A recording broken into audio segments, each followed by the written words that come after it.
இறங்குமா. என்னை எங்கடா கூட்டிட்டு வந்திருக்கீங்க? பேசாம எங்க பின்னாடியே வா. கார் வந்துருச்சு, என் மருமக வந்துட்டா. இது என்ன நம்ம அத்தை மாதிரி இருக்கு? அத்தை எதுக்கு நம்மள கடத்த சொல்லி இருக்கு? ஏண்டா என் மருமகளை பூ மாதிரி கூட்டி வர சொன்னதுக்கு இப்படி அழுக வச்சு கூட்டி வந்திருக்கீங்க? அது வண்டியில ஏறினதுல இருந்தே கத்திக்கிட்டே வந்துச்சு, அதுதான் 2 போடு போட்டோம்.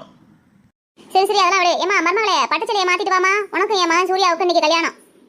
அட பாவீங்களா, திட்டு கல்யாணம் பண்ணத்தே அவங்கள கடத்திட்டு வந்தீங்களாடா? என்னது கல்யாணமா? ஐயோ, யாராச்சும் என்ன காப்பாத்துங்க.